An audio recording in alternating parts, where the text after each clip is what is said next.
If you do not understand white supremacy, what it is, and how it works, everything else that you do understand will confuse you. In all of these 9 areas of activity, economics, education, entertainment, labor, law, politics, religion, sex, and war. Anywhere on the planet, minute by minute, day by day, all of the time. Well, good morning, everybody, and welcome to the August the 16th edition of the Counter-Racist Code Show with Mr. Neely Fuller Jr. I am your co-host, Mr. Bobby, and we do thank you for being in contact or getting in contact with today's show. As usual, if you would like to be a participant in today's show, all you have to do is to call this number, which is 516-453-9921, and make sure that you press the number 1 button so that you can get in line, and you can have a question or a quick VGQ. Make sure that you give your name to the call screener. They will put it up on the screen so that I could read it or read your name, hopefully properly. I will make every effort that I can to do that, and then we can proceed from there. You can also, if you would like, Gmail me at the numeral 7, Mr. Bobby, BOBBY, at gmail.com. And once I get that, I will print on there, got it, which means that you will go into a rotation, and as time permits, your question will be addressed to Mr. Fuller, and I will give you the date and the time when that will happen. You can also listen to the program. Now listen very carefully. You can listen to the program by going also into the chat room. Now please, ma'am, please, sir, in the chat room, go ahead and chat and make sure you are codified, following all the rules. But the chat room is not necessarily for you to ask me a question to ask Mr. Fuller. Please do not do that. Just call the number for that and then have Mr. Fuller address your question. Occasionally there are some comments that are in the chat room that I will address. Construction action items does give a recap of of a previous show, and there are usually rules that are or a code that is in there, and if you're familiar with how this works, you follow that code in there. Hey, no name calling. Okay. We were just informed that all the books will be in, I believe, this afternoon. So when Mr. Fuller does talk about the books and where you can get them, which is at producejustice.com, that is at producejustice.com. You can get them there. He will talk about all that and whatever related information that is available for you at that particular time. So with that being said, let's say this. Good morning, Mr. Fuller, and how are you? Good morning. I'm still learning. You are still learning. Okay, Mr. Fuller, the mind and the thoughts and the expressions on the mind of Neely Fuller Jr. What's on your mind starting off today's program, Mr. Fuller? Well, I think I'll just go right straight to it. The main thing, solutions to problems, and that is, what does that really require? It requires all black people with their problems to make sure that any contact they make with any person, white or non-white, to just make this like a part of, well, make it a religion, really, a part of whatever religion they happen to have. Just an absolute. No non-constructive contacts at all. Make every contact that you deliberately set or plan on having or just in passing, stay away from any situation where there's going to be contacts with people, any type of people, in any circumstance, where you can't actually look at those contacts and say, now these are constructive contacts. These are constructive contacts. I made 5 contacts, major contacts with people today, and every last one of those contacts, I made 3 with white people, I made 2 with black people. Every one of those contacts, I'm just giving an example now, I came away with a constructive result. And tomorrow, the same thing I have planned, or I'm looking forward to. And the next day, and the next day. And for how long? Nothing but constructive contacts, as long as you're breathing, if you can pull it off. Because, why am I saying this? All this killing and the things that black people start out doing, partying and grinning and hugging and kissing and whatnot, and then it winds up all messed up. It all comes from non-constructive contacts. Your contacts are non-constructive. You should plan on your contacts and make sure that they're constructive. If you spend 15 minutes with a person, you want every one of those 15 minutes in their presence, where you're interacting with that person, to have some constructive value, not just doing stuff. Black people are famous for just doing stuff, doing stuff, doing stuff. Go here, go there, rush in here, rush in there, losing sleep, just doing stuff. And then crying about the result of every one of those contacts that they made. It's a part of black culture, modern black culture. And we don't want to turn loose to it.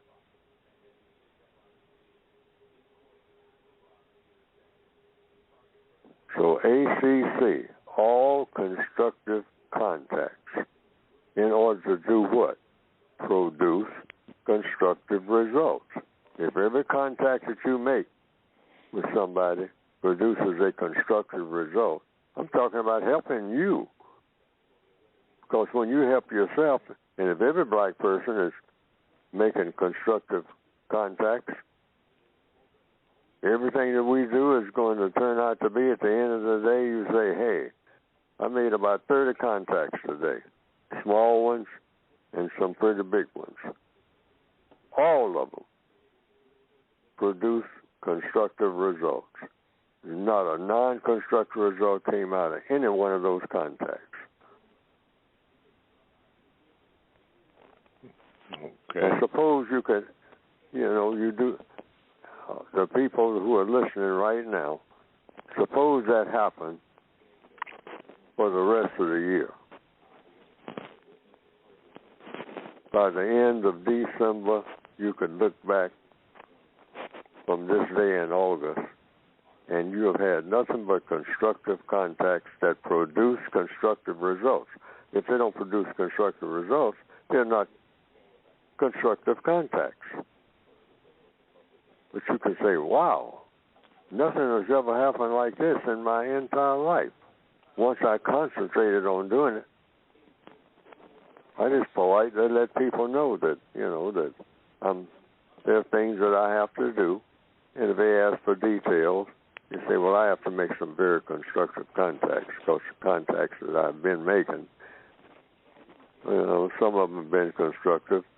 Most of them haven't been, like it is with most black people. Most of your contacts are non-constructive, truth be told, at least in the northwestern hemisphere. But just think about those two words, constructive contacts. Constructive contacts equal constructive results. Can't do anything else but. So you say, well, I just like to kind of just I just kind of like be loose. Okay, be loose what? The person who is hanging from the end of a rope is loose. Is that a constructive contact with that rope? That's all I'm talking about. Constructive contacts. Now, I might be revisiting that quite some time, because why do anything? Why read a book? Why go anywhere? We going on vacation. We going to the islands. You going to have any constructive contacts?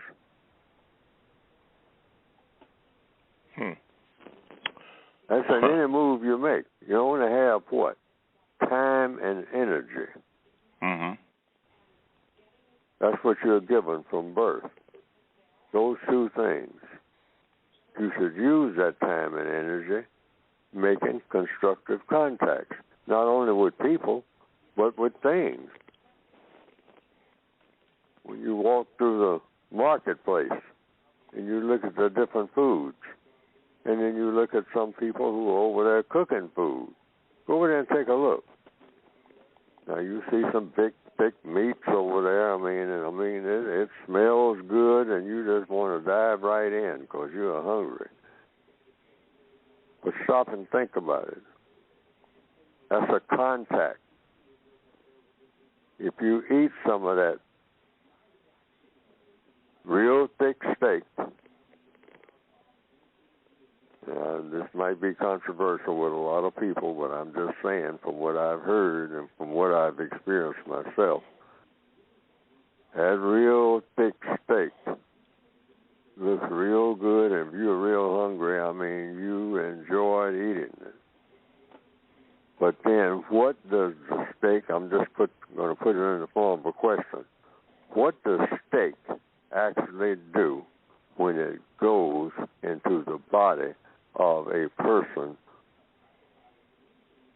and becomes a part of the body of that person, because that's what happens, and is no longer a body of the cow? What does it do for the body of the person? Does that steak make a constructive contact with the body of a person? And is the body of a person designed to welcome steak? T-bone steak, something that most people would enjoy eating, well prepared, tasty, and filling. But what does it actually do to your body?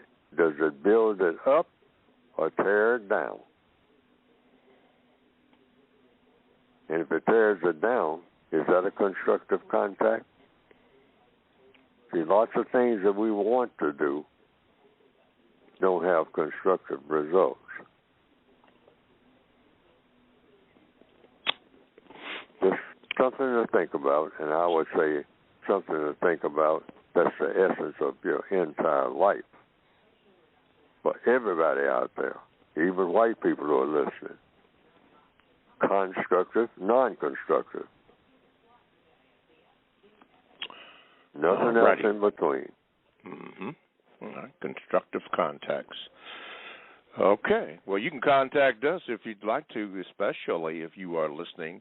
516-453-9921 is the contact number, since we're talking about contacts and constructive contacts specifically. And make sure that when you do contact get a contact on the end of that number, make sure that you give the call screener your name, because I'm looking at the screen right now and there's somebody that hasn't given the call screener their name. So make sure that you do, so that way I can identify you. All righty. By the way, if you are a new caller, make sure that you tell the call screener that you are a new caller, and you will be elevated. Check that out, elevated. And speaking about new callers, got one right here. Trey from Sydney, Australia? Oh, man, you in the house, man. You get first dibs. Let me see if I can get you right in here. Okay, Trey, good morning and welcome to the CRCS. What is your question for Mr. Fuller? How you doing, guys? Thank you so much, Mr. Bobby and Mr. Fuller. I'll be brief, as you always say. I just want to give a shout-out to one of my clients. His name is Shane Alexander. He's the first guy who gave me all the information for Mr. Fuller's work about 3 years ago, and ever since then, I've been listening faithful to this one as well as the Carl Nelson show. About 2 weeks ago, you guys, Mr. Fuller, you answered my question, and I want to thank you for that, but I think I constructed the question incorrectly when I asked in regards to you giving a master class.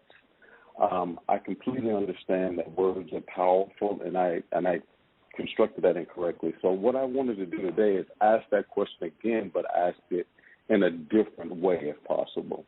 I completely understand, Mr. Fuller, that like all of us, you are a victim of white supremacy and therefore a prisoner of war. Also, that you're no master of white supremacy because, like you said, it still exists. And the reason I asked in regards to you giving a more in-depth breakdown in what you state in regards to what white supremacy is and how it works. I wanted to know if it's be possible at all if you could give a more in-depth breakdown at some point in regards to explaining more about your works, if possible. Well, all it is just trying to feel my way. Compensatory, that's why I call it the compensatory code. Compensatory means what? Making up for what's missing. Well, what's missing? Well, everything that should be, and too much of a lot of things that should be is what we have, and we don't have any way of figuring out how to weave our way through what shouldn't be and have compensate for it by have what should be. We should have justice, which means a situation where no one is mistreated. No one is mistreated. And all of the people who need help the most get the most constructive help. That's the compensatory definition for justice, because we don't have a definition for justice that makes sense, in my opinion, of the ones that I've seen, the definitions that I've seen in dictionaries, encyclopedias. They were too loose.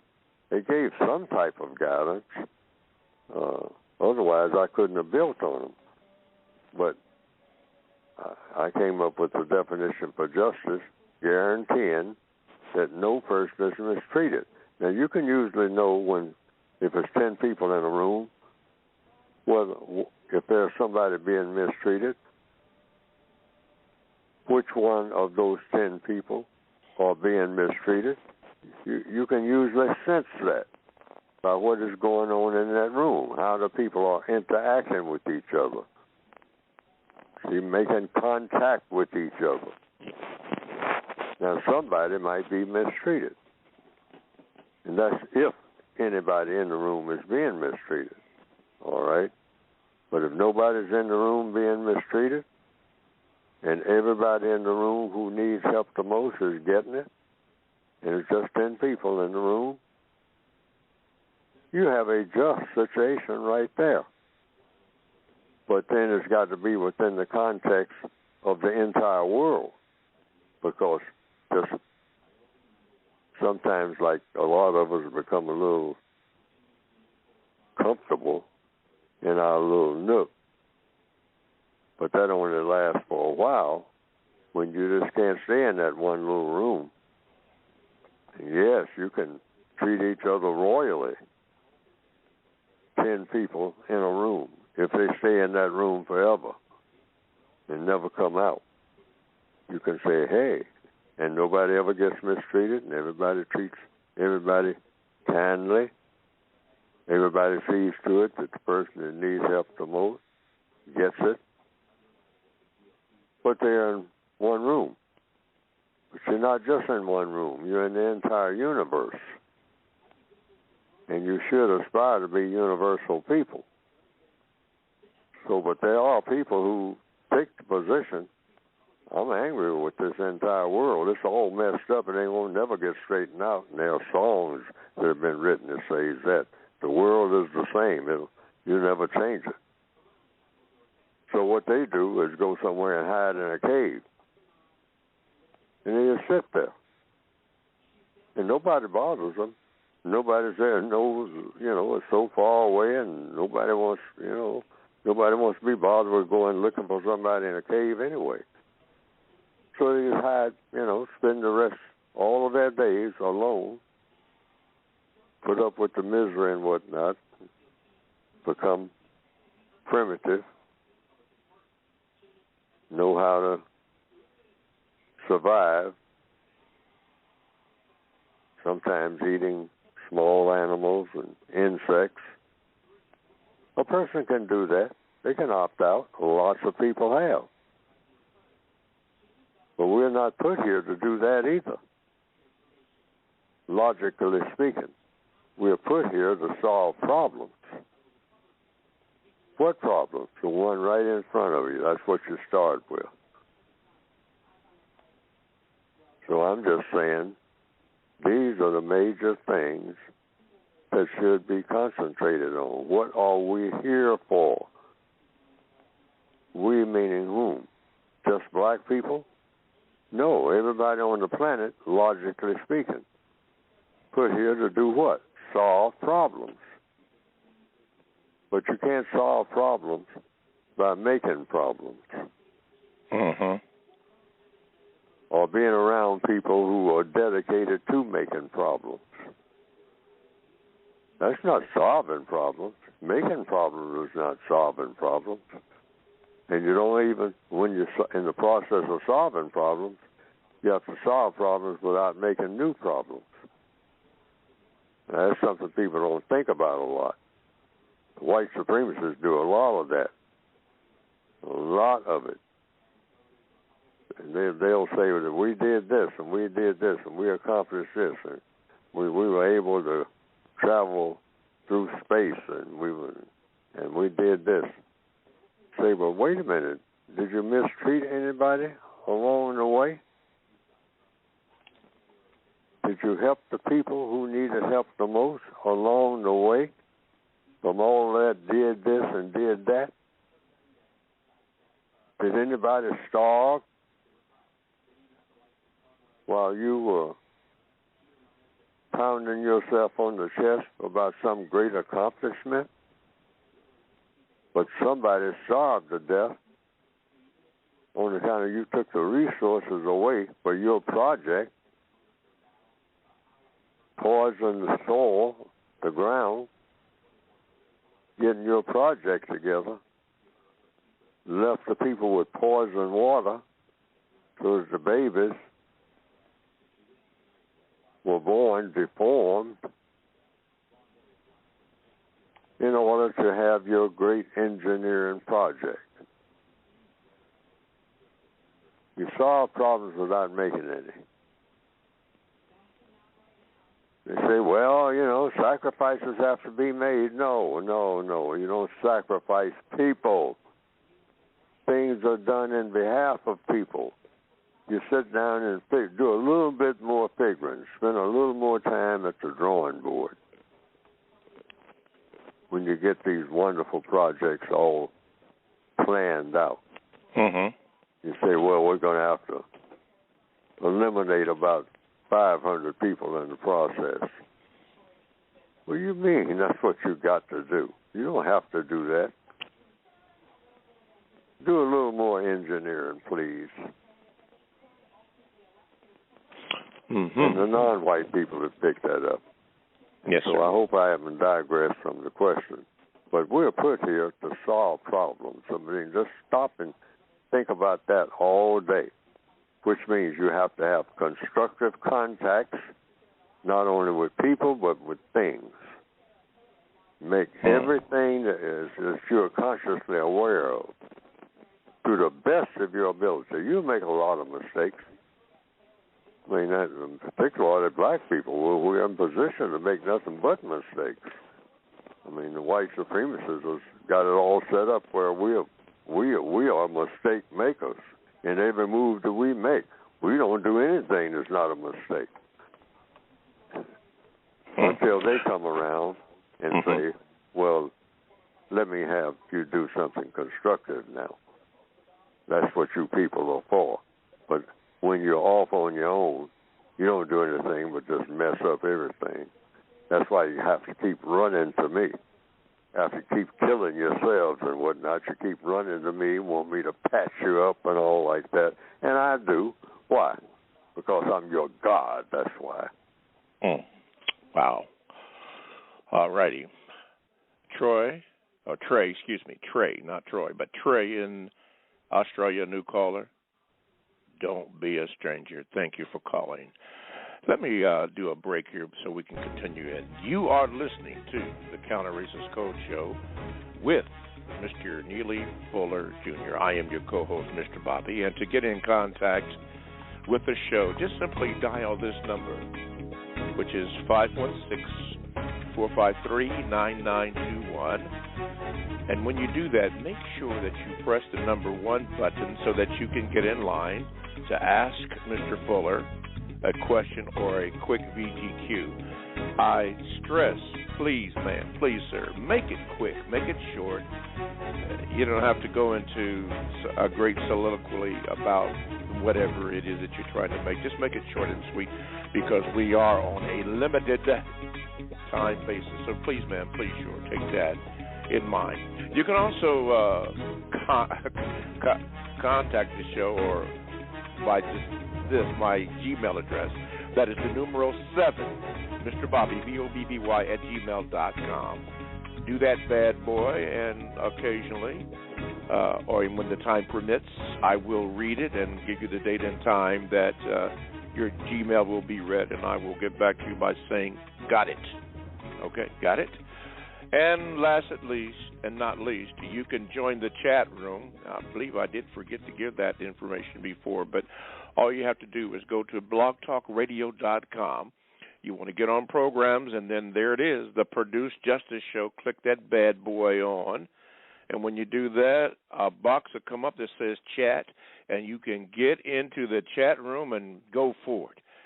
And all my chatters, for the most part, are all codified. And if you are not going to be codified, they have a particular way of guiding you, I say that, into codification. We all should be codified. All righty. Books are all in at producejustice.com, which Mr. Fuller will discuss later on in the program. All righty. Let's go to Milwaukee. Mr. Corey, good morning, and you are on with Mr. Fuller. Go for it. Good morning, Mr. Bobby, Mr. Fuller. Can you hear me? We can hear you, man.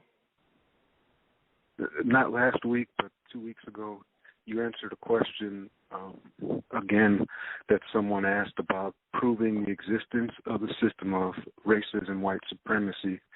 And you said it can't be proved because the racist will say it does not exist. Can we look at the system of white supremacy similar to a collapsing star in the universe? It becomes invisible but only recognizable due to the reactions of the things in the universe around it, such as planets and light pulled into its gravitational destructive force.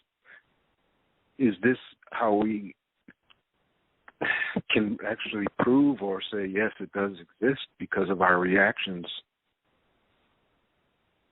No, I gave the answer. I can't prove. See, that's the magic of white supremacy. Because of white supremacy cannot prove anything. I can't prove anything at all in the system of white supremacy without the white supremacists' approval. It's just a prison system, that's all. The white supremacists come around and say, this is not a prison system. This is heaven. You people are experiencing heaven. It doesn't get any better than this, including all the killing in Chicago and whatnot. This is the way it ought to be. And so a black person would say, oh, it's so miserable and whatnot. I'm saying it. No, it's not the way it ought to be. And the white supremacists look around and say, what's wrong with you? This is the way it ought to be. This is paradise. This is as good as it gets. Doesn't get no better than this. You see anything better than this? And then they walk off. Now, I say, well, just because you said it's that way, sir, that doesn't mean that it's true. And then he'll look around, or she, if she's a white supremacist, and say, what did I say? I said, this is heaven. And I said, well, what is your proof that this is heaven? And then they look at you and blink and say, the proof is, I said so. Duh. And then turn around and walk off. Now, what am I going to do? Come back here. Come back here and tell me, I'm going to prove to you. I can't prove nothing. No black person can prove anything to a white person in the system of white supremacy. Bottom line. All right, Corey. All that white person's got to say is, that's not no proof. That's just a Negro talking. It ain't proof of nothing. What can you people prove? Who you gonna prove it by? You gotta prove it by me. Otherwise, if I don't sign on for it, it doesn't exist. Negro, you ain't figured that out by now? Thank you, Corey. Don't be a stranger to my brother. We're talking about, or we started off, or Mr. Fuller started off with constructive context. What is that? Use logic. What is it, and how does it work? You got to use logic. Cause and effect. Use logic. We're going to go to the logic of New York City. Been so nice they had to name it twice. Guess who's there beside Dollar Bill? We got George. George, New York, there you are, NYC. Go ahead. Hey, good morning, Mr. Bobby. Good morning, Mr. Fuller. Good morning, one heads sir. up, I'm at a train station, so you'll have to excuse me if you hear like a passing train going by. But actually, please get to the next caller, and I can return. If you like this voice. You're probably going to have to repeat that because the train is in the background. Yes. You'll probably have to proceed to the next caller, and I can return afterwards because I want to get out of this train station before I make my question.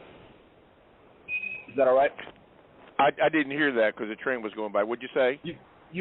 I'm sorry, Mr. Bobby. Could you go to the next caller and then come back to me so I can tell you be what. out of the train station? Okay. Yeah, I could do that. Okay, I'll hang on, or maybe the call screen will work it out, for you. Okay. Let me see if I can do this. Okay. Well, the next caller is the holla. Hey, on my assessment board, I get a lot of calls from New York City, and right now, when I say holla, you know what that is? That's the dollar. Dollar bill. Oh, yes, go sir. On, yes, go sir. on, boy. You go, boy. You know it. And I know that brother on the train. I mean, that was a smart move. I'm going to keep it quick, and I want to say good morning. Good morning, gentlemen. I'm so happy that you're back this week, Mr. Fuller. Missed you. I was like, everybody. But then I looked at, there was a message on the board on your, on Produce Justice that said that everything was fine. So that kind of put me back in good spirits. All right. What I want to talk to you about today, Mr. Fuller, and everything. You know, your stuff is so tight. It's very hard to get you to move on certain things because your information is so correct and so precise. But I want to go to your word guide, and on page 248 and 249, you have some terms there, and I wanted you to really just tell us, how did you come up with the use of these terms? On page 248 and 249. And I'm just going to, at the bottom of 248, use the word multi-race, multiracial, and you said do not use those terms. I was also, and then you have the other term after that where you give your reason, and then you have your notes, and then your next word is mutant. And there were words that are coming out, multiculturalism, which I know you have said in the past you do not like that term. But I wanted you to combine that with multi-race, multiracial, multicultural, and mutant, and explain to us why you chose these terms even to put in the book and why that we shouldn't use these words, or we should use them with caution. I think that's what you said, or do not use these terms. And that's it for today. Well, I think I did that in the book, didn't I? Yes, you did. But I was wondering, why did you pick those words? Oh, because people use those words, multicultural. I just picked out some words that I hear people using. That's how they got in there in the first place. If people weren't using the words still existed.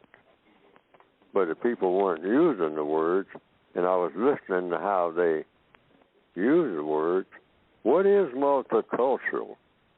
Everything is multicultural.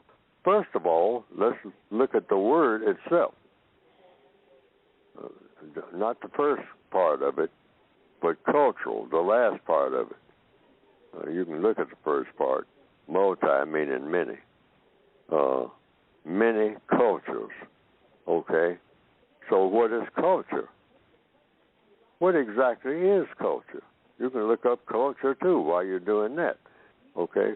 Culture, really, when you stop and think about it, maybe for 10 days, study it, just that one word, culture. What is culture? Culture is what you're doing at the time you're doing it. If you're paddling a canoe paddling is your culture. Why? That's what you're doing. You know, a person says, what is Mac doing over there? He's over there paddling his canoe. Now, when Mac gets out of that canoe and starts eating a sandwich, canoe paddling is not a part of his culture. Sandwich eating is. Why? Because that's what he's doing. See, people don't think of culture that way. They think culture is some type of mysterious package that you put together.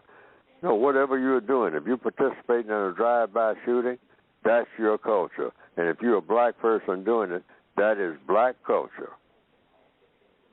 See, we got to call things what they are and stop playing games with words.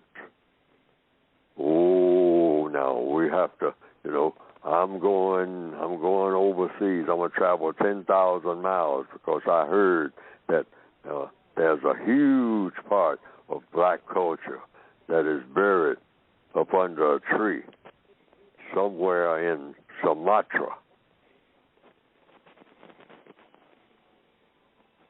The white supremacist looks at that and say, that's just somebody looking for something to do. That doesn't, first of all, doesn't have anything to do with solving problems, which is all that I'm interested in, all right, which is what we do. And his problems got to be solved. Everybody runs to us anyway. Why? Because we're busy solving problems and knowing how to solve problems. Why? Because when you know how to solve problems, you attract a lot of attention. I mean, that's just the law of the universe. The white supremacists understand that. But they teach black people just the opposite. Be a problem maker, and you'll attract a lot of attention. That's true, too. But it doesn't help very much. You can get a lot of attention making problems. All right? And the white supremacists, they say, hey, when it comes to problem solving, better look for somebody white. Bundle up all your children and whatnot, cross the desert, and get into a boat. Hope that the boat is not overloaded and don't turn over before you do what? Come and find me, your savior. Why? Because I am a problem solver. And you can't find nobody with a dark skin that can solve a problem. That's why you are always looking for me, talking about you are a refugee.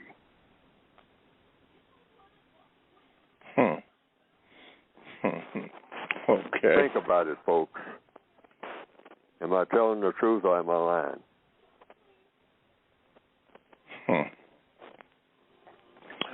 All righty. The dollar, we got the holler. You don't be a stranger either. George, we're going to go back to you in NYC, see if you're off that platform. Let's see. George, are you there? Yep, I'm back. Okay, I'm in a George. little bit of a better situation here. Yes. Yes, so I'll get straight into it. Now, this weekend I was watching a country western movie by the name of Shane. It seems that country western movies seem to be a big thing in white supremacist cinema or like Western cinema, and I was wondering what the significance of western movies were in Hollywood. After watching the movie, it was a very good movie. I was looking to see if it was going to be on Mr. Fuller's movie list, and it happened to be there. So I wanted to ask Mr. Fuller, why did you add the movie Shane by Alan Ladd onto your movie list, and what lessons could we learn from it? Learn lessons, whatever lessons you look for. They start with the first scenes, the opening scenes. A person who is doing some farming. The person is trying to farm. And then a stranger comes there and introduces himself by the name of Shane. And so, now this is a contact. We'll just look at it within, you can look at the movie and then start watching the contacts of the characters in the movie. That's in any movie. People in the movies are making contacts, usually with each other or with things or a combination of both. That's what's going on.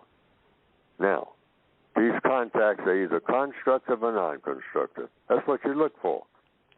See, these are lessons. There are lessons everywhere in anything, in a movie, in anything. When you look out your window, that's a school. If you're looking out a window, if you're somewhere where you see a window, or if you're outside, just look around you. There's lessons all around you. You are in school. You're in the universe. The universe is a university.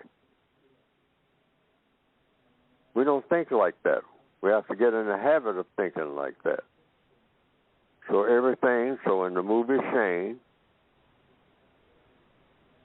somebody shows up at a farm. Who is that somebody? He's making contact now with the people on the farm. It looks like he's what they called back in the old days a drifter. And he is. Meaning he has no roots. He doesn't have a farm. He's not driving cattle, which is what people did in that area, depicted in the movie Shane. You either connected somehow, directly or indirectly, with rounding up cattle, raising cattle, and selling them off, or you're farming. See, people have to do things. While you're on the planet, you got to be doing something. So what was Shane doing? Shane was making money as a what? Now, this didn't come out immediately. It took a little while for it to come out. but he seemed to be real good with a 6-shooter firearm, 45 caliber, hanging on his hip.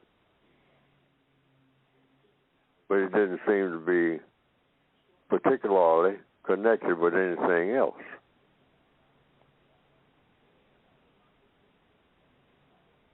That ivory handle pistol and him and his horse. That's it. So what was he? He was a hired gun. But he was trying to get away from it. So he became a drifter, just doing odd jobs on people's ranches every now and then, and then moving on. So that was a lesson right there.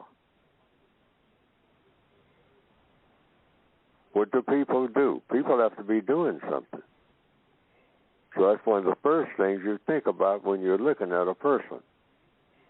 What do you do most of the time with your time and energy that you have? When you look at anybody, people that you know, all kinds of lessons.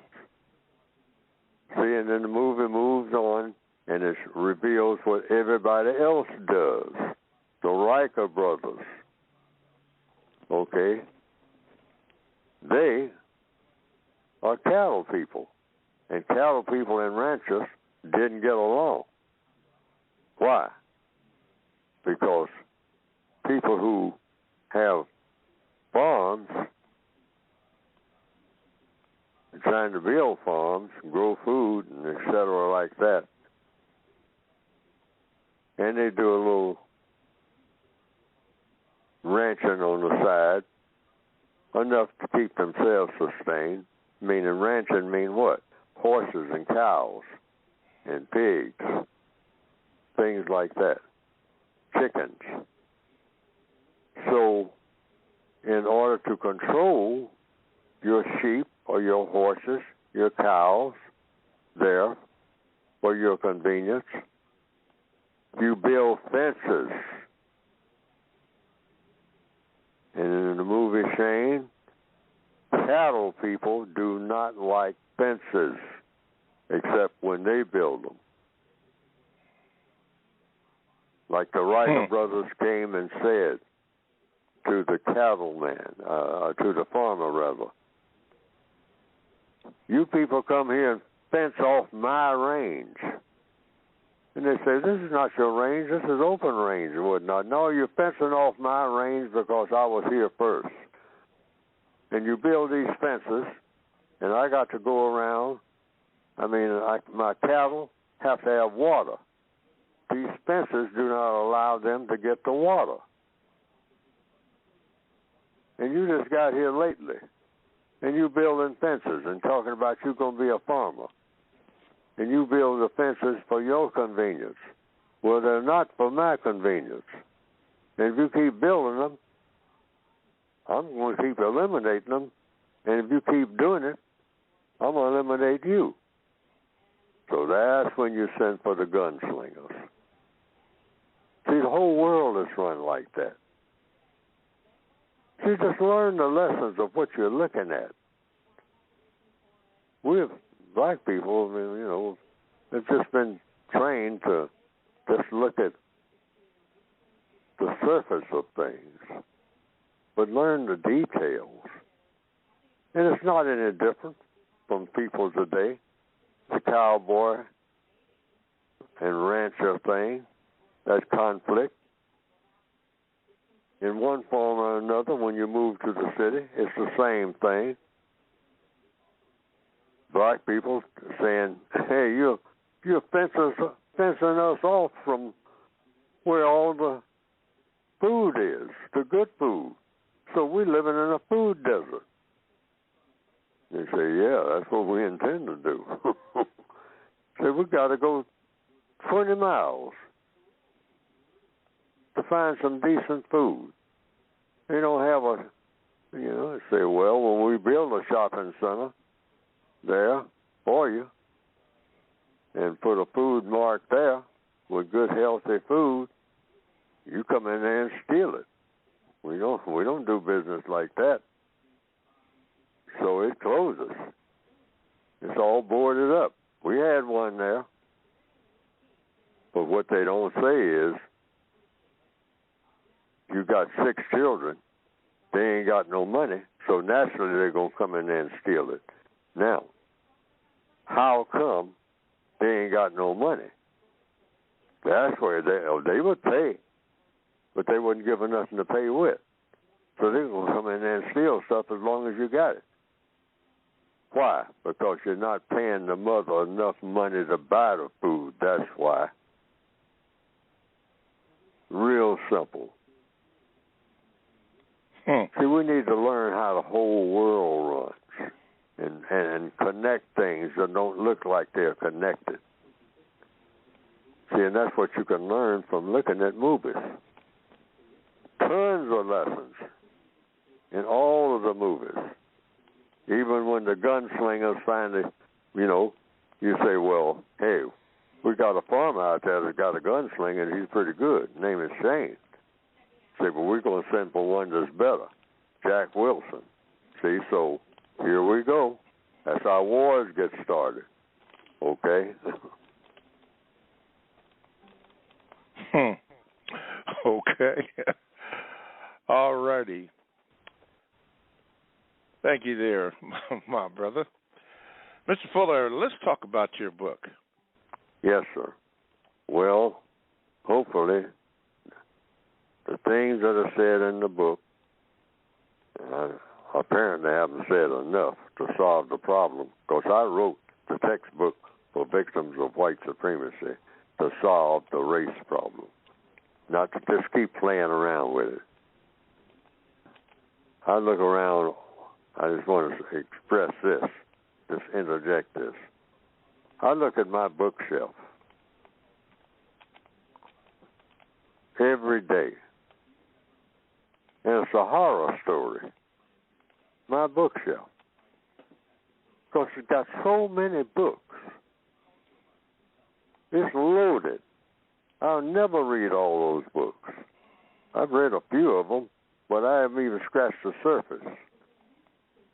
And I'm thinking of all the people who have loaded bookshelves.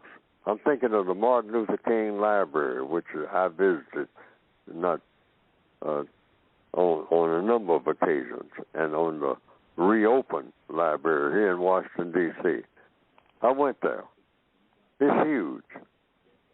It's got all kinds of books. And I'm thinking, the race problem is still a problem? Racism is still a problem? And you got these thousands of books. And plus you got the African American Museum down there. Tons of information. All kind of computerized stuff. And we're still talking about the race problem. This is crazy. And so my book is added to the bunch. And my books are pretty thick that you can get by going to producejustice.com. And it's supposed to be, I started writing it, once I started doing the updated versions, with the intention of saying, I'm not just talking about, categorizing and whatnot and keeping a record of the race problem. I'm writing this book to solve the race problem, period. Out of all the zillions of things that have been said and the meetings that's been said and whatnot, let's put a stop to this nonsense. This is crazy. This is the modern day. This is the year 2000, the series. That's when I started updating my original book from 1984. I say here in the year 2000, nobody should be writing anything that's not designed to solve the race problem if it's about race. That's what they should wave at the whole world. Say, now this is the book that I'm putting together to solve the race problem, not just talk about it and kick it down the road. Because we already got thousands of books doing that. We don't need no more, and that's the truth. Let's solve it. Solve it right now, this year, this month. So that's what I'm attempting to do. Now, obviously, I haven't done it. Otherwise, as long as we're having these conversations, it means Neely Fuller failed so far, like everybody else. Everybody's a failure at solving the race problem. Why? It's worse than ever. That's why. Everybody who has come before and everybody who's out here now, including Neely Fuller, is a failure. This thing should have been wrapped up, so far back that people say race problem. What is that? What is race? That's how everybody should be talking right now. But you can go and get my quote, unquote, contribution by going to producejustice.com. Okay, producejustice.com. And all the, I hope it helps to solve the race problem. Mm-hmm. Yeah, and we were told this morning before we came on the air to the public or worldwide that the book should be in, I believe he said this afternoon. But anyway, yeah, go to the 2016 updated version. Yes. And the original was there, and the Word Guide is also done. Is that correct? Available, right. Yeah, available. Mm-hmm. Okay, good. Thank you for that correction, available. Okay. At producejustice.com. All righty. Let me do this right here. Let me end this portion, and we'll go into the next. For the last hour, you have been listening to the Counter Racist Coach Show with Mr. Neely Fuller Jr. I am your co-host, Mr. Bobby. So we have come to the end of the first hour. Give me that music there. So we're going to stay tuned for the second hour of the compensatory coach, the Counter Racist Coach Show with Mr. Fuller, with your questions and your comments and any pertinent information will all be available to you if you keep on listening. If you have to go, thank you. And hopefully you'll return next week. And for those who are still on, hang on. We have another full hour to go on the Counter Racist Coach Show with Mr. Neely Fuller. We'll take a 7-second break, and then we'll commence with the second hour.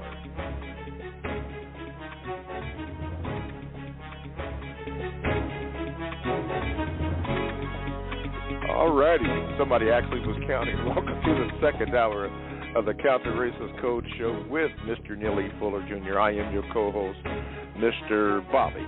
Now, to get in contact with the show, and we are so glad that you are doing that, dial this number, 516-453-9921. And when you do, give the call screener your name so that I can properly introduce you without troubling over your name, which I have a tendency to do, but trust me, I am working on it. I'm trying to get better every show, but I still mess up. I'm still learning. Okay. You can also do this. You can also go get in contact with the show by doing my Gmail address, which is the numeral 7, Mr. Bobby, BOBBY, @gmail.com. And when I receive it, I will say, got it. And then it will go into rotation, and at a specific time, unspecified right now, it will be read, and I will give you the date and time for that. Now, you can also go into the chat room. Yes, by going to blogtalkradio.com, and then you want to click on programs and get the Produce Justice Show. When you do that, click it one more time. Click it. And the chat room will come up, and you can get in there. And for your pleasure or for understanding or whatever adjective you choose to do or use, Constructive Action Items has put together a list of things that we have talked about perhaps on this show, because we did not have a live show last week, but it's usually on there, and give you the updates on it. And everybody in that room, I can see right now, is codified. Thank you. Text Green 777. Yeah, swah. Hey, gotcha, bro. All in the house. So do that. B. Sams, you know you're there. All right? All right. All righty. So let's get ready. Let's do the second hour, and we're going to start. We're going to go down to Houston now. Yeah, maybe I'll land at Hobby Airport. Cleo! Wait a minute. Ooh. Hey, can I get Cleo back? Because I think I got him off. Anyway, let me do this. Cleo, call back, and we'll get you back on. Swah. I think, let's see, there you go. Wait a minute, button. Hey, it's not working Yeah, here. I think I'm here. Oh, it is? Oh, okay. There you go, Swar. All righty. Good morning, my brother. Greetings, Mr. Bobby. Greetings, Miss Neely Fuller Jr. Miss Neely Fuller Jr., my question is, what constructive results have you observed from being suspicious of white people? What constructive results have I observed from being suspicious of white people? Yes, sir. Well, I'm not suspicious of white people except just to say that in a system of white supremacy, I can expect to be racist because that's a requirement in a system of white supremacy. And so I have to persuade those that I can not to be racist. And how do I do that? Take away the idea that you have to have a system of white supremacy in order to produce a thing called justice, that you can produce it without the system of white supremacy, because that's the premise. The white supremacists say, well, you can't have anything without white supremacy. I mean, it makes sense. You know, it's the best form of government ever thought up.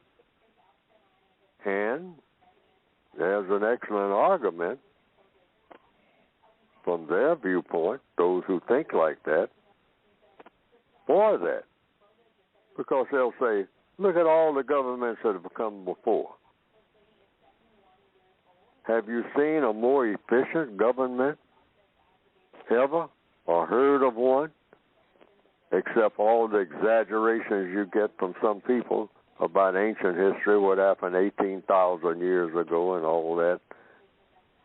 And they'll say, but the most progressive government out of all the governments you have ever seen in recorded history, in modern history, is the system of white supremacy.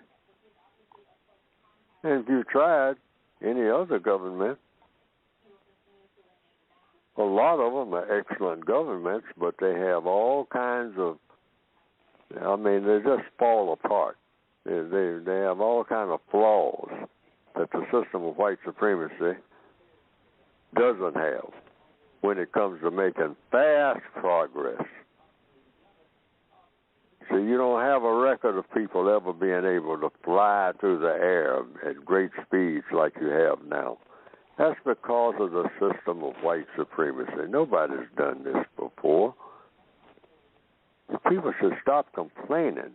You're looking at the next thing to heaven itself. A government under the system of white supremacy. And black people, black people are always bragging about the things that white supremacists produces. We line up. I'm gonna get me one of them. Give me some of them shoes. I'm gonna get on that airplane. You seen that new one come up? Boy, they got one now. They. See, it's always they. Who is this mysterious they? The white supremacists. That's who. Big Mama. Big Daddy. Yeah. Ooh, look at that airplane. I'm going to get on there. Go over there and see if we can get in. I've seen this as long as, this is, hey, we're all familiar with it. We're like that. Tell the truth and stop lying to ourselves. That's the worst thing you can do, to lie so you tell to yourself. You say, well, I worked in that factory. Yeah, because you were hired and grateful to get the job. Don't start bragging about that either. We ain't in a bragging position. None of us. Period. Well, my great-grandfather, he did a lot of great things too, yeah, but, where is he now? What happened? When people start bragging about all the great accomplishments of black people in the history books, I've always asked, after they get through talking, what happened?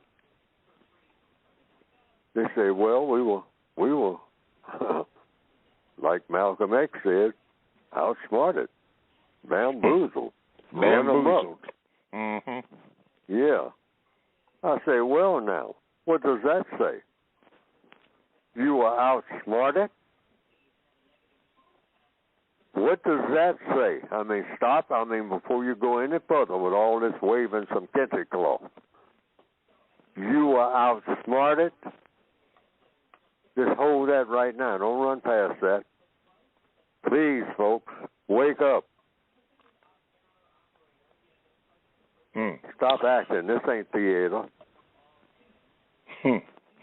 We got to solve problems. Now, the white supremacists, in answer to the question,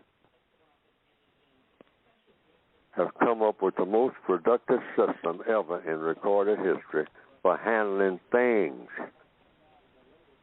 But you could have done the same thing without mistreating people. And that is the thing that we should fight against. We can admit to all the other things. We can say, hey, and the white supremacists step forward, start talking about their great inventions and all that. You can say, yeah, okay. Okay, Mac, you invented everything, okay? But wait a minute. Is anybody being mistreated? Because when it comes down to, inventions don't mean nothing if people are being mistreated. When it comes down to it, inventions don't mean nothing if people are being mistreated. Is anybody being mistreated? Do you have killing in these modern streets? All right? Do you have fights on airplanes that you brag about? See, we don't have the type of interaction between people that we should have. Why? Because your whole apparatus is built on mistreating people. All right, and that's the only thing we're talking about. All right. See, a lot of black people say that I'm putting black people down so much there ain't no point in even talking to Fuller. Because, I mean, you know, he ain't talking about nothing except this lambasting black people. That's not true. I'm black. I'm talking about the best way to go about this. So the white people will stop lying, and white people stop lying to the system of white supremacy about just about everything, and black people stop lying about the same things. And everybody just tell the truth. Somebody accomplishes something that's great, say so. Doesn't make no difference who it is and whatnot. Somebody's messing up, say so. That's true. Because that would help the system, end the system of white supremacy faster than anything. Be willing to tell the truth on everybody. On everybody. Because none of us are the quality of people that we should be. White or non-white, not one. I remember that they used to have a program, a very popular program called To Tell the Truth. Sure did. Long time ago. Swah! Thank you, brother. You always in there. Enjoy you in the chat, too, because you do both. You all right, multi-talented guy you are. Okay. Cleo, let me see if I can do this right without pushing you out. Get ready, Cleo. Okay. Wait a minute. Okay, Cleo, you're in. Good morning. Thank you, Mr. Bobby. Long live NFJ and forever live Logic. So grateful to the Produce Justice team, Sharon, Moon Pie, and Robert. Appreciate you guys. Hey, I got a quick question here for Mr. Fuller.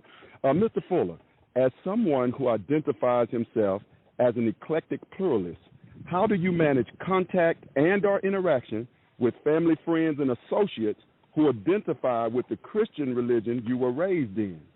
And then I got a quick follow-up to that as you answer it. Constructive contacts. See, that's the key. I mean, I don't want anybody who is listening throughout the world or wherever, I want that to take root. Those two words, constructive contacts. And how do you go about it in a practical, systematic way? Has to do with people's wants. That's all. You don't have to sit around and argue about religion and what Jesus said. I mean, on and the Sermon on the Mount and all that, and start shouting and getting in arguments and storming out of the place and whatnot. All you got to do, I don't care what religion anybody has. Everything is either constructive or non-constructive. And how do you do that? By asking questions when you interact with people. And asking questions about what? What do you want to do? And then ask a whole series of questions, starting with, what do you want me to do? Just those two things. And then the next questions, like on page 171, 172, just elaborate on those questions. You can't get lost. That's what a code is for. And then answer to your question, whether they're talking about religion or anything like that. Just listen to them talk, and they can say that they believe in this church, and Reverend Jones got the answer to everything, and if you just come to church and with Reverend Jones and the way he interprets the Bible, everything will be all right all throughout the entire world. And if they say that, don't argue. Just say, okay, well, what do you want me to do? Why do you want me to do it? How do you plan for me to do it? And what do you expect the constructive result to be? See? Constructive result. Those two words standing out in everything that it's saying. Because that's all you want to come away with anyway, and that's all you want to bring when you interact with everybody. And everything's going to fall in place. I don't care what religion anybody's got. If it produces constructive results when you make contact with them, and it's a scientific way of doing that, produces constructive results when anybody say, well, I'm a Buddhist. Well, okay, that's fine. You say, well, do you know anything about Buddhism? No. But you do, I guess. Say, I know everything about Buddhism. Say, okay, now, what do you want me to do? And so they'll tell you. And so you ask questions. Why do you want me to do it? That's your next question. And then you say, how do you plan for me to do it? Because if it's something they want you to do, the person that always wants you to do something should have a plan for you to do it. Yeah, that's true. Okay? Mm-hmm. Yeah, and they should give you the whole plan. Yeah. All right. And then after that, number 4, what do you expect the constructive result to be? So you say, well, the constructive result will be whatever it is. And don't help a person with an answer. That's another thing. Once you ask your question, just sit back and be patient. I don't care if you have to wait, into eternity until, you're asking the question. You already got your answers, so you don't need to throw that in there. But you want the other person's answer. And let the person tell you what the constructive result will be. And then you can have a follow-up question. You can look at what they said and say, now, how is that constructive? Because I came to you, I wanted a series, I will a set of problems, all right? Because something constructive, putting up a house, is doing what? Solving a problem. The problem of what? Not having a roof over your head. That's what. That can be a problem. That can be a problem. When it starts raining and rain all over your papers and whatnot. So, that's why you're doing it. Mm-hmm. Things are basically simple. Keep it that way. Yes, sir. It's not all that complicated. Don't let the words get in the way. Where's your follow-up, Cleo? Yes, sir, Mr. Bobby. What are your reasons, Mr. Fuller Jr., for converting from Christianity to eclectic pluralism?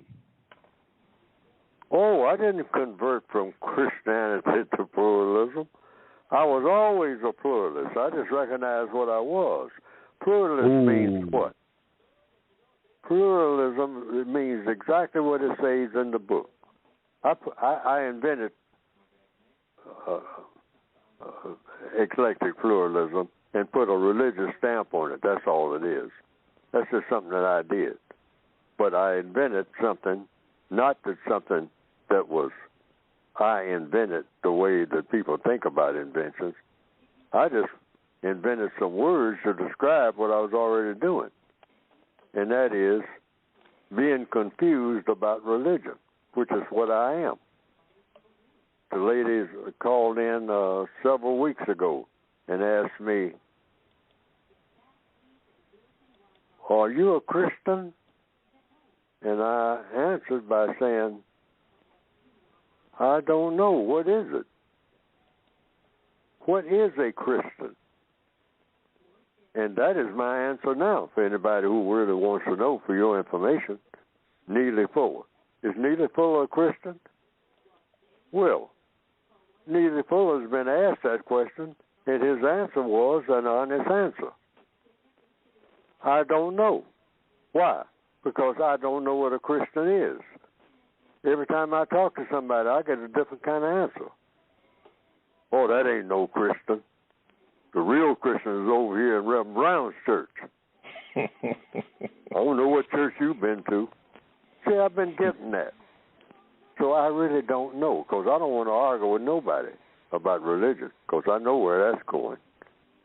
Okay? It's going to turn out to be a fight, too, somewhere along the line. There's going to be bloodshed. And I can get that anywhere. I can go in any, any juice joint and get a fight. I don't need to fight about something as important as the creator of the universe, and talking about the creator of the universe and what the creator of the universe wants me to do. That's an important assignment. I don't want to get that mixed up. But when I talk to people, so far, everybody's got a different opinion about how to go about doing it. And when I came up with eclectic pluralism, I'm saying I'm still searching. Mm-hmm. I don't have a label except eclectic pluralism when it comes to religion. And so what is eclectic pluralism? It means you are seeking what the true religion is, because you don't know. And you haven't run across anybody who's competent enough or to make you competent enough to make an intelligent decision. So I listen to everybody of every religion. Jehovah's Witness, Mormons, who, people say they have a history of being hostile to black people and all like that. I listen. Okay. Because when it comes to religion, I just want to know three things. And that's in the code book. That's in the code. What I mean by having a code. Yes, sir. And what are those three things? What's the name of your religion? Question one. Question two, what does your religion require you to do in all 9 areas of activity? Economics, education, entertainment, labor, law, politics, other people's religions, sex, and war. That covers enough. Mm-hmm. Just ask any person that. What's the name of your religion? And then ask them if they have plenty of time, because it's going to take time. What does their religion require them to do in each one of those 9 areas of activity? And then the third question is, what does your religion require you to do when you interact with me in all of these areas of activity? 9 of them that I just named. Mm-hmm. That way I get an understanding of your religion. Now, I don't need to know nothing else. What is the name of your religion? Because most religions have names. What does your religion require you to do? That's the person with the religion. They said that's their religion. Now, once you see them do anything that their religion doesn't require them to do, you've got questions about it. You don't condemn them or anything like that because it ain't your religion. Right. See? The code says, wait a minute. Did you tell me 2 weeks ago that your religion requires you to do this, this, and this? And yesterday I saw you doing this, this, and that. Now, did you violate your religion or not? And let them answer. Don't answer for them. And don't argue about it. But now if a person is trying to sell you their religion, if it's their religion, they must be trying to sell you on something that they practice. See what I mean? If they violate their religion, what do you think you going to do? You don't need no religion you're going to violate. You might as well not have it at all. See what I mean? Hey, it proves itself. See, black people should never be in a conflict with each other about that. That's why I codified this religious thing so that nobody can squirm around it. I don't care who they are. Yes, sir. All righty, Cleo. Thank you, man. And you did not lose your spot. All righty. Thank you so much. Mr. Bobby G. Mail. Furland. This is from Furland, Mr. Fuller. It says this. All the things that Mr. Fuller has been warning non-white people to stop doing is now being forcefully stopped by these viruses. First, it was saying or staying away from each other. That was stopped by COVID. And now it's hugging and high-fiving that is being stopped by monkeypox. Could you please ask Mr. Fuller whether he noticed this pattern also? Thank you. Furland. I know all people have a tendency to keep doing what they're used to doing. All creatures do this. Keep doing what they're used to doing. So black people are still trying to do what they used to do. They're trying hard, regardless of what's coming at them. And they're doubling down on killing each other, all right in the midst of the COVID virus. We're trying to find more reasons to kill each other than ever. The death rate among black people from killing each other is not decreasing, it's increasing. So in answer to the question, no, it's making black people worse, COVID-19. Because our minds have not improved. See, everything is in the mind. So we're just trying to find a way to get around COVID, get to each other, so that we can haul out that pistol as fast as we possibly can and see how many people that look like me can I gun down and then jump in a car and go tearing down the street. Big deal. Something to look forward to. Black culture at its best. Okay. All righty. Another Gmail. This is from, who is this? Oh, Future Began. It says this. Mr. Fuller, when June Jordan and Buckmaster Fuller tried to redesign Harlem, would this project be a refinement of white supremacy? Buckmaster Fuller, would he be the one to call a suspicious white racist, although he does like a universal man? Have a great day. Let's see now. Does Neely Fuller do what? First, he asked, was June Jordan and Buckmaster Fuller tried to redesign Harlem. I don't know if you were familiar with that. I know we talked once before about Buckmaster Fuller. I asked because he's some relation to you. But anyway, apparently they must have tried to redesign Harlem. And he said, or they said, would this be a project of refinement of white supremacy? It could be. It depends on what the effect of it is. if it has that effect, the refinement of white supremacy, if black people, after everything is redesigned, meaning the buildings and all like that. I don't know what they had in mind and all like that, but if black people's minds do not change, all those fancy buildings and all, and that doesn't help. Mm-hmm. You got to always look at the result, constructive result. Yes. You say, now, the buildings are excellent, but now, the black people still act the same when they go in these buildings? They still got the same values? You're asking questions They still want to put each other down? Mm-hmm. Then that hasn't been an improvement at all. The whole idea for improving the environment of people is to improve the mindset of people. That's the whole idea. Okay. And he said, well, according to everything I've learned, if you're going to read the sign, you say, well, we're going to, this area is run down. I mean, it's awful. It's an eyesore. I mean, and then they say you get depressed just looking at it. But we come in and we put up, everything all pristine and everything all green and everything all pretty and shiny. I mean, no trash nowhere, no paper cups lying around, and no whiskey bottles.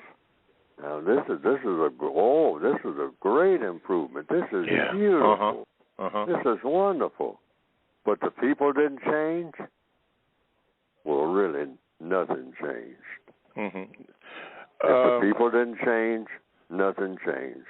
You got to look at it that way, because the whole point for making the environment beautiful is for the people to start acting beautiful.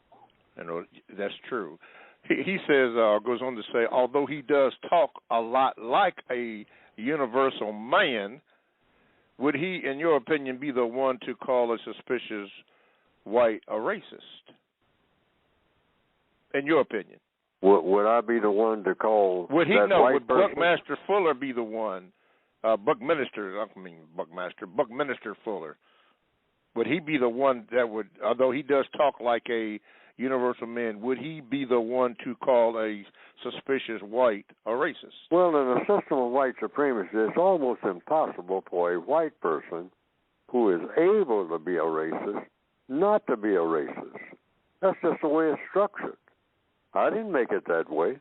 I'm just calling it what it is, and that is the truth if you examine it. Some white people begin to say, in fact, I heard several years ago a white woman gasp when she says, oh, when you really examine what white people actually do every day, I'm a racist.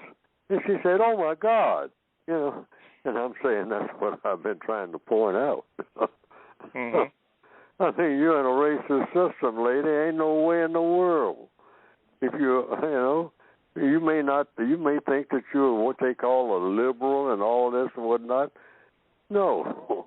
You're in a racist system and you were born white. It wasn't your fault you were born white. But it's your fault if you're not doing everything you can to end the racist system. And there ain't no way for you to change in this racist system without changing the system, ma'am. That's just the way it works. You cannot be a subway passenger, a passenger on a subway, without being a passenger on a subway. You cannot deny it. You can say, well, I would like to be an airplane passenger. But that's not what you are, fella. You're sitting on the subway. You're a subway passenger. You didn't get on, you didn't get on an airplane. You got to get on an airplane to be an airplane passenger. So if you're in the system of white supremacy, you're born into it, and you're white, you're born into a system of white supremacy, and you're going to be participating as a white supremacist. Yes, sir. It's a no-brainer. And it's unavoidable. So you have to replace the entire system of white supremacy with a system of justice. That's the antidote. It ain't personal, it's business. It's business. And for those who didn't know, Buckminster, or actually Richard Buckminster Fuller, was an American architect, a system theorist. Architecture theory. I guess he was famous for his lattice shell structures, geodesic domes, which have been used as parts of military radar stations, civic buildings, environmental protest camps, and exhibition attractions. So now you know a little bit about Richard Buckminster Fuller, and no relation to you as far as you know. Is that correct? Not Mr. only that, he's white. Well, what does that have to do with? That has to do with everything. Okay. You're listening to the Counter Racist Code Show with Mr. Neely Fuller Jr. I am your co-host, Mr. Bobby. Thank you for the musical cue. And if you'd like to be in contact with the program, all you have to do is do this. What do you want to do? Call this number, 516-453-9921. Press the number 1 button, and you'll get in line as John has, and Ray, and RT, and look like we got somebody, a new caller from Georgia. Get in line. Yeah, just call that number. Don't be scared, new caller. Don't be scared. We're all friendly here. We follow the code. And then make sure you do give your name to the call screener. I don't know if it's going to be Robert or Sharon or Moon Pie, which I need to see him or talk to him. But anyway, that's what you do. You can also Gmail me at the numeral 7, Mr. Bobby, BOBBY @gmail.com. I will say I got it, and then you'll get in that rotation, and then it will be read like these other two that I just did. And last but not least, you can join the chat. All you have to do is go to blogtalkradio.com, and then you want to click on programs or shows, whatever item is up in there. Anyway, when you do click on that, go to the Produce Justice show or program, and then you click that bad boy, and then a little box for the chat will come up, and you can get in the chat room and go to work. By the way, Constructive Action Items does have a list of the topics that we generally discuss on the program, and you can get an update on that. And our theme today, as Mr. Fuller has started out, has been constructive contacts. Constructive contacts. One more time, constructive contacts. So you may. That's going to be the theme from now on.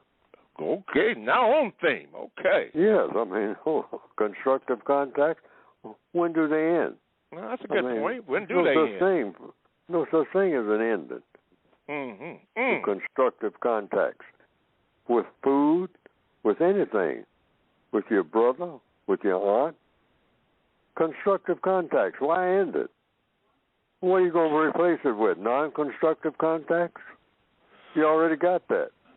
You say there's no ending to constructive contacts. With everything in the universe, every black person should be centered. That we should wake up in the morning and go to bed at night. That every contact that I make, to the best of my ability, with anything, any creature, any animal, any dog, any snail, any white person, any black person, is going to be constructive to the best of my ability in order to produce the most constructive result. That does not end. That's not like some project that you start in the morning and this is a 2-week project. No, this is the entire existence. That's what we haven't had. We have very non-constructive contacts. Just about everything we touch is non-constructive. Constructive contacts. Is there a beginning then? And since there's no end? Sure, there's a beginning. I mean, we haven't started. Okay. Oh, we haven't started. Okay. Yes. Okay. I mean, we'll work with that. I mean, we do make.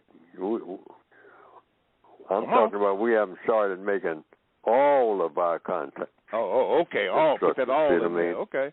Yeah, that means it's a continuing thing. Okay. See, the white supremacists got us thinking in these little project boxes that black people can only do 4 or 5 things, and then there's a cutoff point. And then you have them doing something else, then there's a cutoff point. Because if you don't cut it off, you're having them reach too far into areas that black people just don't have the capability of handling.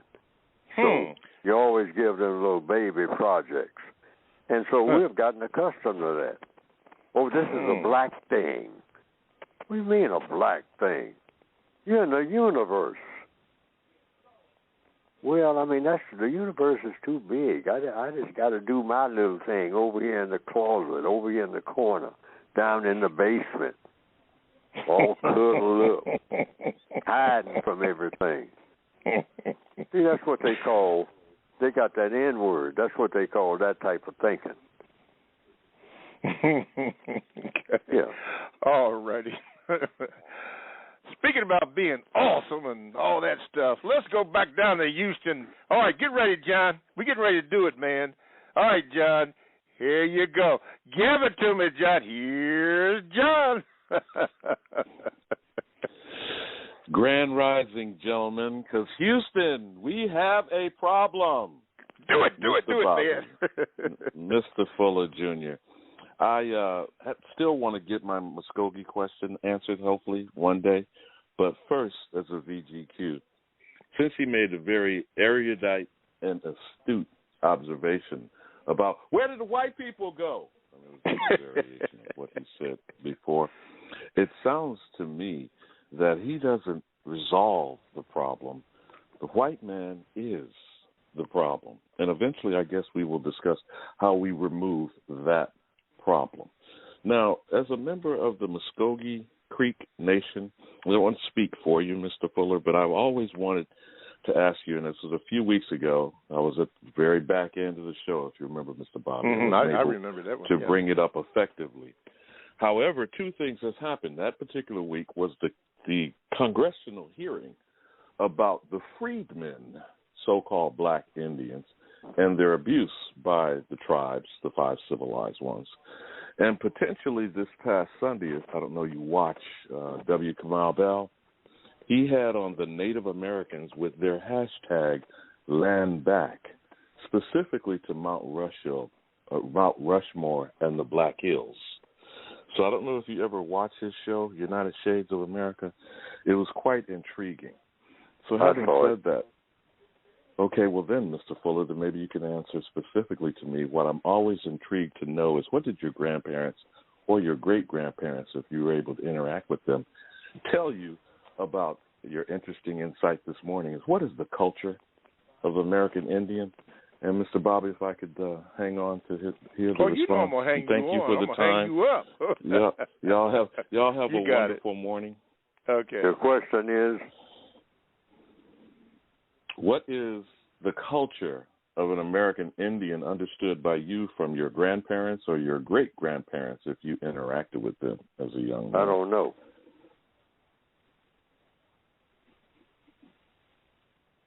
I don't know. And that's your simple, direct answer. Okay.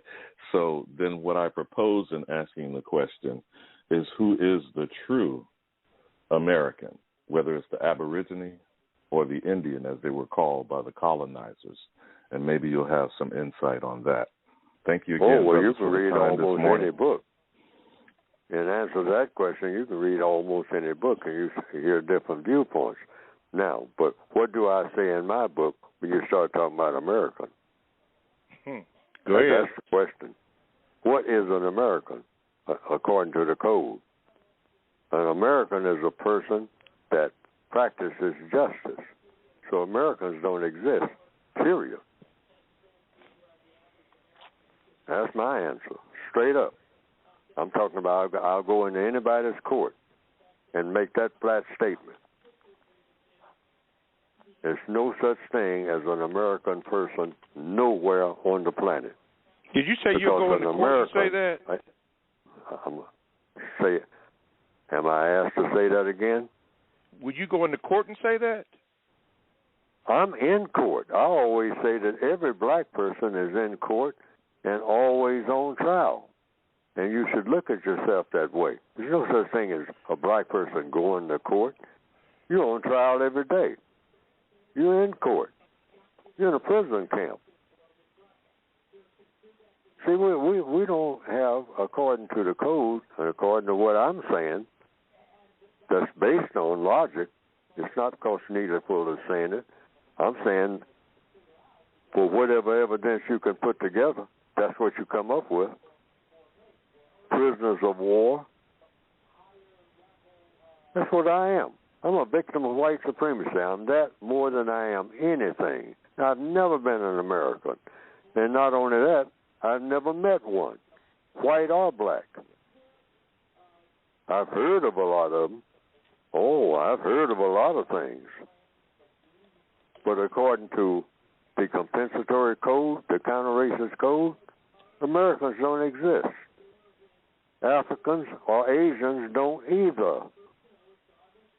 You can't have Americans, Africans, or Asians, according to logic, in the same universe with the system of white supremacy. Either you have Africans, Americans, or Asians. You can have a lot of things if you don't have the system of white supremacy. So the question is, does white supremacy exist? Not do Americans and Africans and Asians exist. Does the system of white supremacy exist?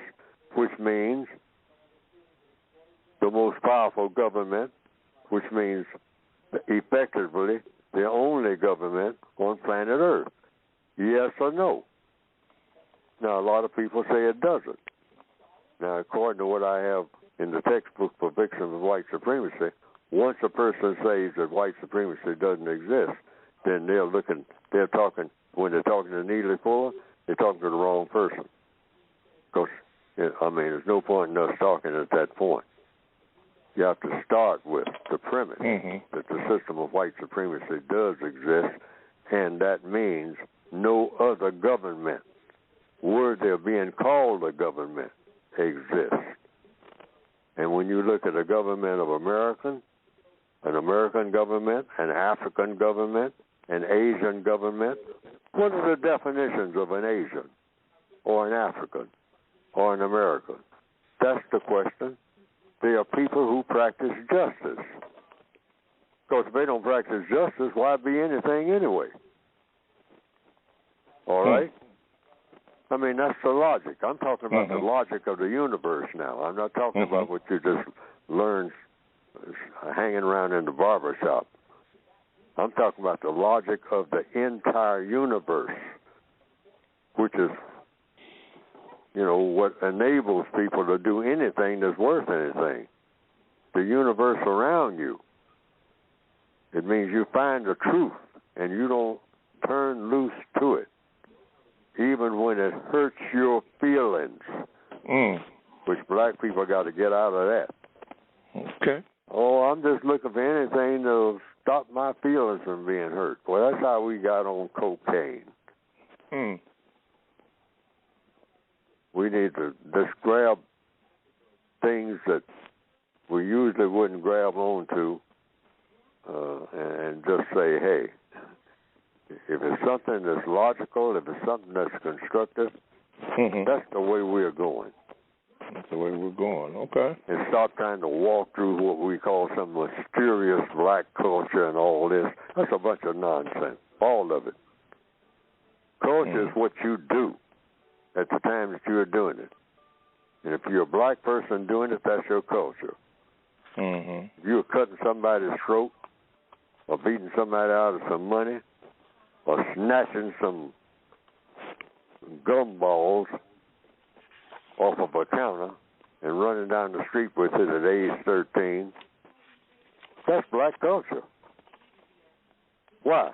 Because there's a black person doing it, that's why. You got to stop dressing things up with a whole lot of fancy words and call everything exactly what it is. Okay. It's a form of insanity to do that. And we're becoming more and more insane by lying to ourselves, not only about white people, but about ourselves, and looking for more lies. To do what? To make ourselves feel good. Wow. Okay. All righty. Hey, John, my brother, You're on hold, but listen here. Thank you. And at Mount Rushmore, before it was, well, that's what you and I know it as. But check out the Lakota Nation. It was called the Land of the Six Grandfathers, okay? And guess who changed it? Check that out. Talk to me next week, or talk to us next week. Ray in the Big D, DFW. Go ahead. Come on, man. Bring it, Ray. Come on.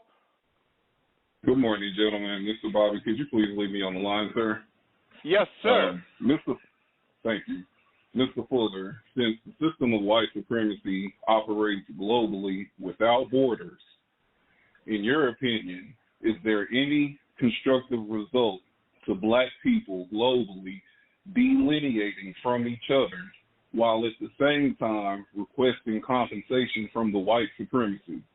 And what I mean by delineation is separation of tribes and groups that you want to be called and referenced by. The suggestion is for black people to do what? Yes, sir. I'll just ask my question again. Since the system of white supremacy operates globally without borders, is there any constructive result to black people globally delineating from each other while at the same time requesting compensation from the white supremacists? And what I mean when I say delineation is separation of black people by tribal names that they want to be called by.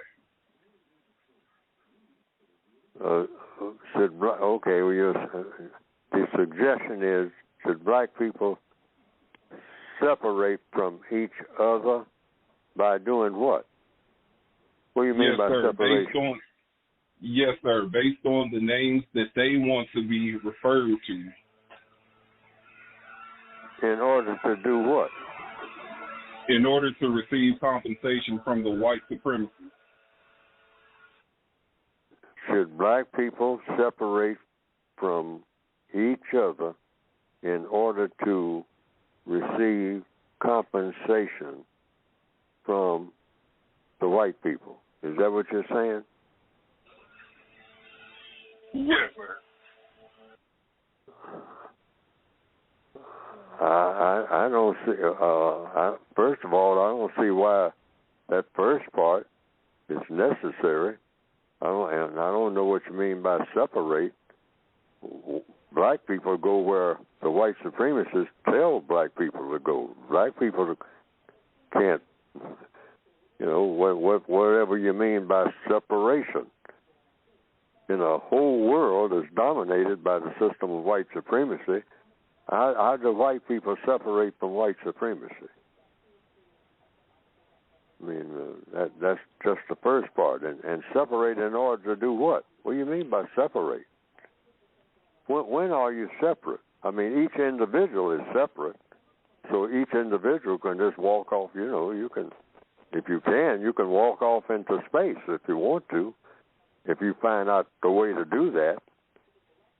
But how does one separate from, if one is a prisoner of war, from being a prisoner of war without being a prisoner of war in the first place? Okay. A lot of suggestions are made, but when it comes down to the mechanics part, the actual doing part, and that's what I'm saying about it. Everything is about doing. If you notice, Neely Fuller has a head full of theories about this and that and the other and all over the place. And I'm quite sure everybody on the planet has. Every bird on the planet has a lot of theories about it. But when it comes to the doing part, how does a victim of white supremacy separate from the white supremacists when the white supremacists say that you are going to continue to be my victim? Now you got to do something. They say, well, I'm going to separate from them. Well, if the person just said. You're not going nowhere. Where are you going to go? If you go anywhere on this planet, you're under my domain, because there's no place on this planet that you can go that I'm already there. In fact, I got to take you there, because you don't know where it is. All you dumb black people, y'all don't know where nothing is, thus I take you. Wow. Ooh, ouch. Okay, Ray. It's still the truth now. Yeah, you are. You're on hold, Ray. I got you. Okay, new caller alert. New caller alert. Looks like D from Georgia. Get ready, D. Don't be scared. Ready? Here we go. Let me cue you there. Hey, you're in. Go for it. Hello. I'm going to make my question real quick. Mr. Fuller, do you think that if the non-white people of the planet, a.k.a. black people, if they were to take the approach of a kamikaze pilot in World War II, if we took that approach to addressing white supremacy, would that yield constructive results? Kamikaze programs? Yes, sir. The kamikaze pilot. You're talking about war, right? Well, it could be classified as a war. Under the 9 areas of activity, you're talking about the war section. Correct. But I would say let's in a different manner. Like, let's not get in planes and like blow ourselves up, but in the sense of maybe like we withdraw from the system in all 9 areas. Like, we no work, we don't play sports anymore, don't be in movies, don't go to the military, just don't do anything, and just see if that will push the white supremacy. Or you want to, broadly speaking, you're talking about codifying whatever we do in all areas of activity, correct? Correct. That's already in the book. That's what I wrote the book for. What to do, because all it comes down to is what to do and what not to do, what to say and what not to say. Everything in the universe about doing and saying, or a combination of saying and doing. That applies to everybody. So what you do is just make sure that all of your contacts with the things that you are doing, when you do something, you're making contact with things and or people. Every time you make a move, you're making a move, and if you touch something, that's a contact. If you touch the butt of a gun, that's a contact. And what's going to be the result of you touching the butt of that gun? And you put that hand all around that grip, and then you don't break that contact and take that pistol that grip is a part of and put it in your belt. And you walk around with it, and it's loaded, and you take it out and you point it, and you pull what they call a trigger. These are contacts. And when you pull that trigger, a bullet is going to come out of the barrel of it, and it's going somewhere, and that bullet will make contact with a tree or a person or something else, and that causes other people to make contacts with you. It draws some people who also come with some tools that they made contact with, and then you all make a joint contact and a joint contract right there, maybe, for a brief period. And then people started making other contacts, like with pencils and yellow tape and stuff like that. You know, these are contacts. Everything is contact. Code book is about everything involving a non-white person. Everything that non-white person does or says in making contact has a constructive result. You going to pick up that fork? and stick that fork in something while you're sitting at that plate, what is that something? Oh, that something turns out to be some spinach and olives and kale and a little bit of avocado. Now that's a contact with you and a fork and a plate full of food that I just named. And you eat that food with that fork. And that food makes contact with the rest of your body.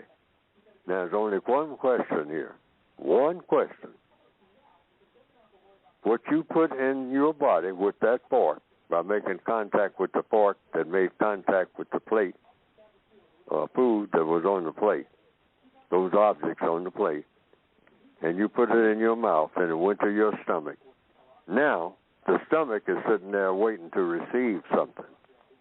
And when it sees spinach and avocados and olives and kale, mixed greens, some beans, lots of beans, does that food say, now this, I'm going to be a welcoming committee? That's what your body says, from what I've been told, to what's coming down the chute.